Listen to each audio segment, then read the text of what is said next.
Alaika sallallahu Muhammad. Nah, untuk pembahasan kita sore hari ini teman dalam program Mutiara Ramadan, yakni pentingnya menjaga ukhuwah Islamnya ataupun menjaga toleransi dengan tetangga. Sebelum itu kita ke Ustadz terlebih dahulu. Assalamualaikum warahmatullahi wabarakatuh, Ustadz. Waalaikumsalam warahmatullahi wabarakatuh. Alhamdulillah, kabar baik Ustadz? Alhamdulillah sehat Mbak Ani. Alhamdulillah. Ini terkait pentingnya menjaga persaudaraan antar umat Islam ya Ustadz? Iya, khusus kaitannya dengan kehidupan bertetangga. Iya benar. Oke, nah ini monggo bisa dimulai saja Ustadz. Assalamualaikum warahmatullahi wabarakatuh. Bismillahirrahmanirrahim.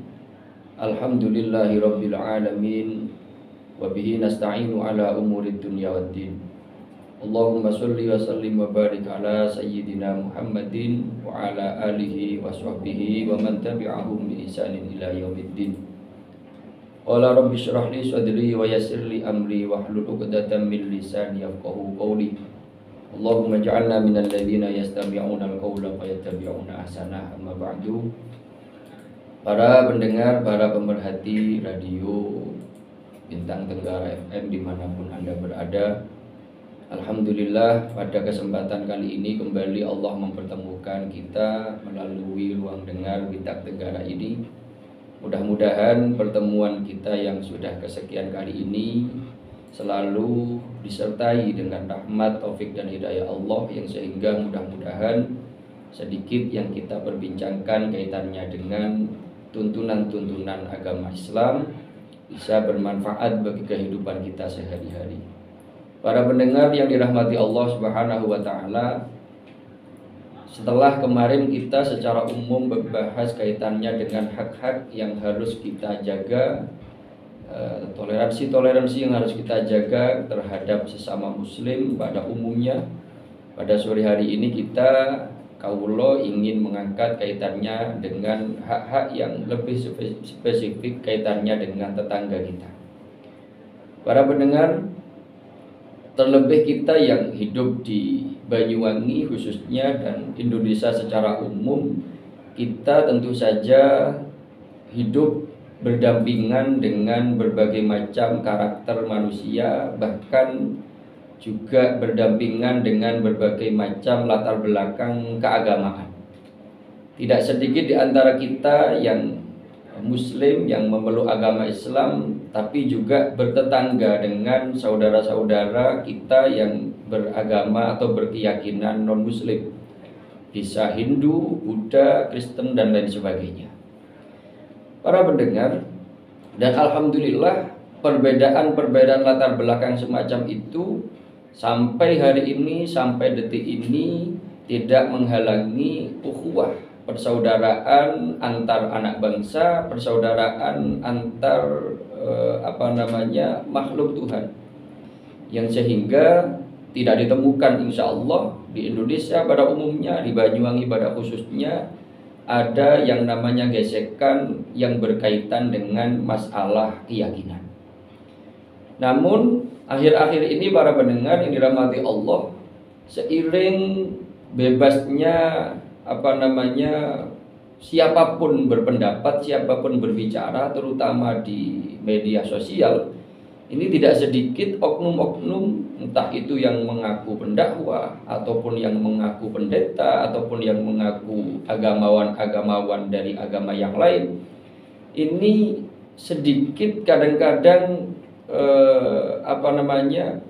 menyampaikan hal-hal yang ketika kita tidak bisa menyikapinya dengan baik, justru akan menjadi pemicu keretakan hubungan antar sesama. Yang oleh karena itu penting kita memahami betul apa-apa saja yang harus kita jaga dalam hal menjaga kerukunan umat beragama, terutama dalam lingkup kecil lingkungan atau wilayah kita masing-masing.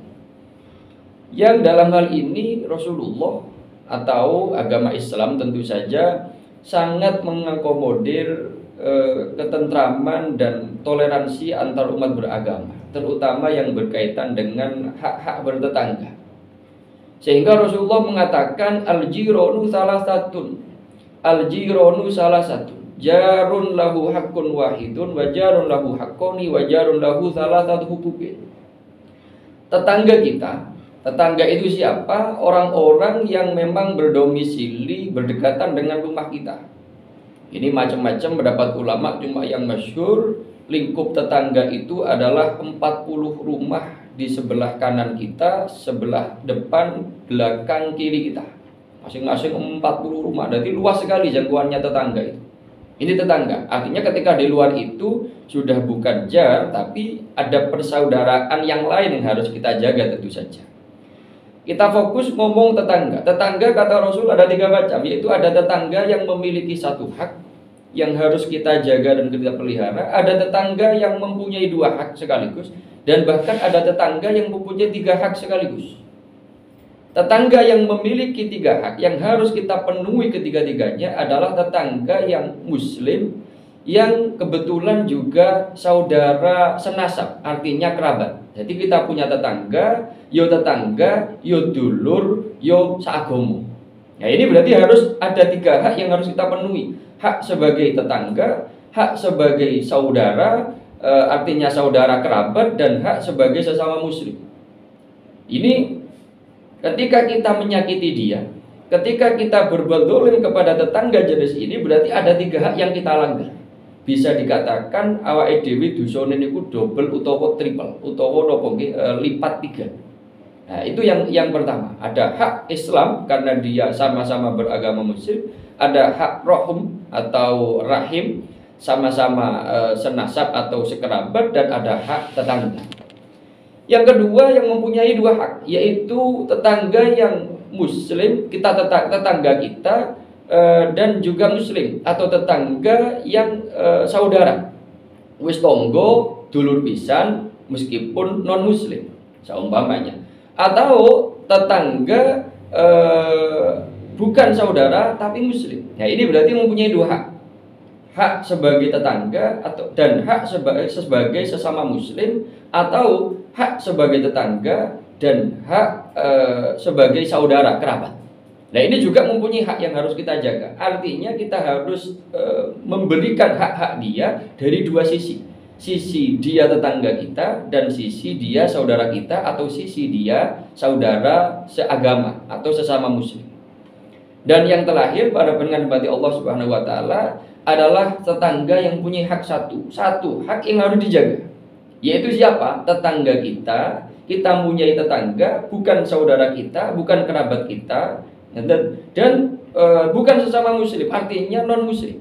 Nah, orang semacam ini tetap harus kita jaga hak-haknya, artinya tidak boleh kita menyakitinya, tidak boleh kita mendesak dia, tidak boleh kita membuat dia tidak nyaman dan lain sebagainya, karena alasan dia tetangga kita, meskipun dia non muslim, meskipun dia bukan saudara kita.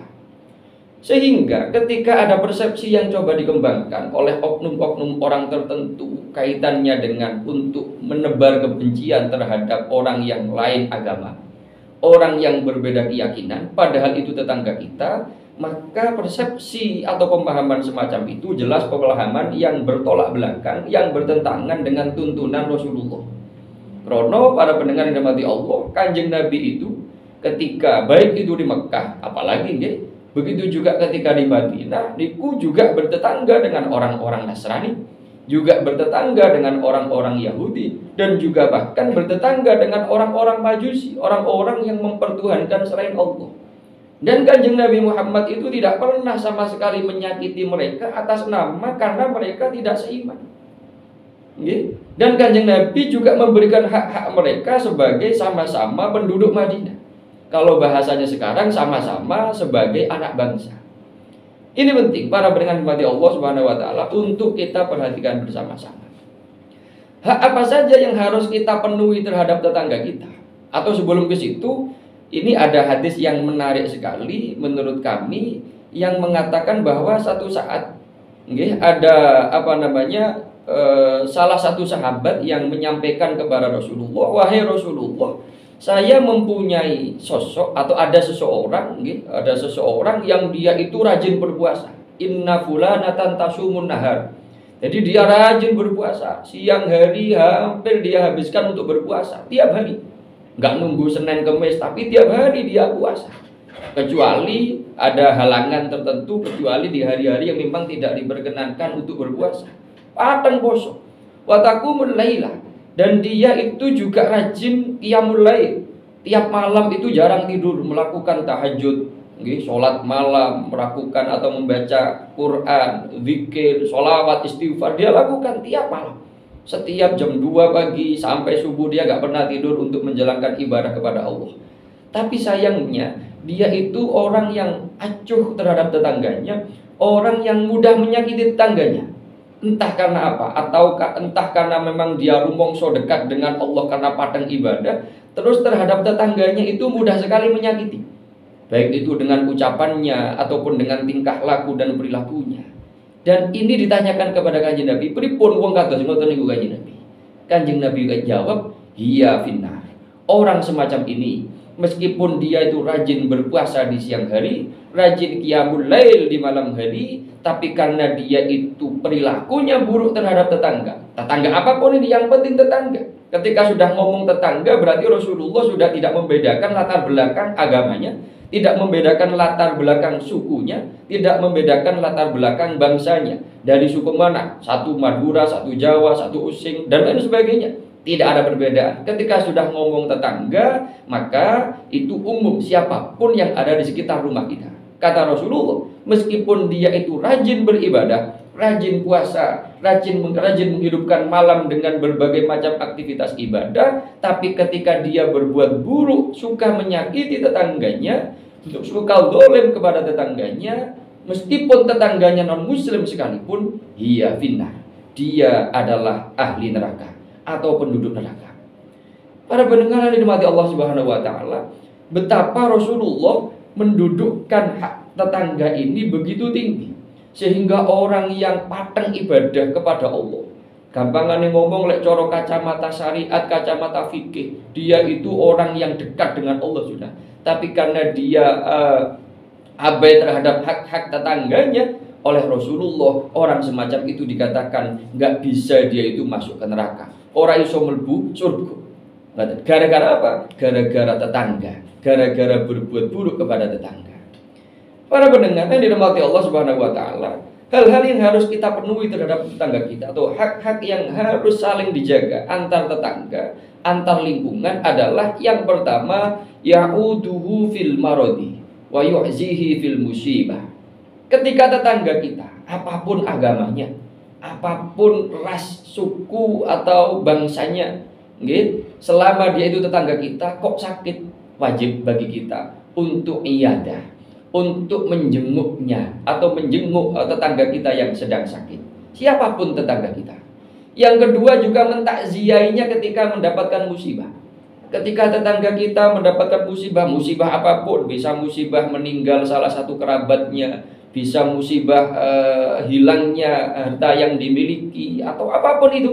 Ketika tetangga kita terkena musibah, maka hak yang harus dipenuhi oleh kita sebagai tetangganya tanpa memandang latar belakang agamanya untuk mentakziainya. Mentakziah ini kenapa? Memberikan motivasi atau menghibur supaya tidak terlalu tenggelam terhadap kesusahan atau kesulitan karena musibah tersebut. Itu mentakziah. Seperti halnya yang sabar, pasti semuanya ada hikmahnya. Ini kita sampaikan kepada mereka.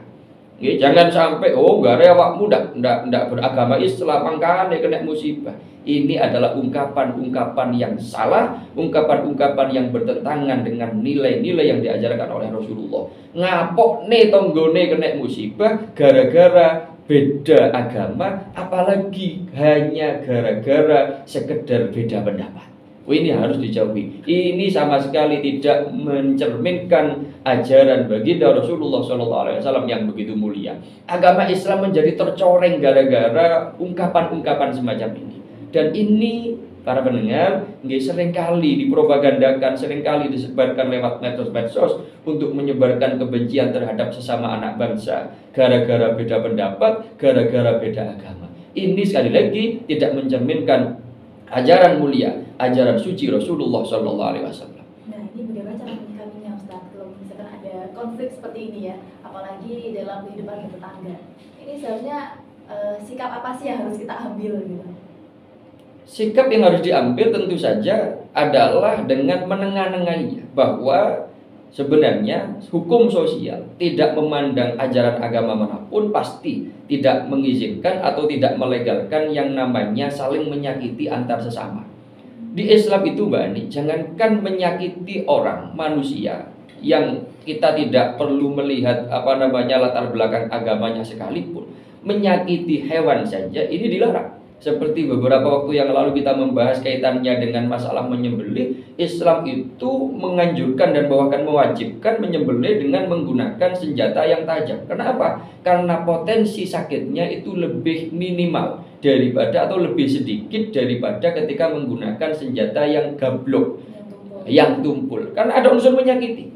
Kita menyakiti binatang saja ketika tidak dalam rangka disembelih. Menyembelih pun harus seminimal mungkin menyakitinya. Apalagi menyakiti sesama manusia. Nanti ketika yang kita sakiti salewis tonggo sesama muslim pisan, loh dosane double. Salewis tonggo sesama muslim gek dulur pisan, dosane malah tikel 3. Kalau tetangga tok yang non muslim kita sakiti secara zalim, mereka tidak berbuat apa-apa kepada kita, kok kita yang mendolimi mereka, niki dosane nggih dosa melanggar hak tetangga. Dan kalau di atas namakan agama niki mencoreng nama baik ajaran agama Islam.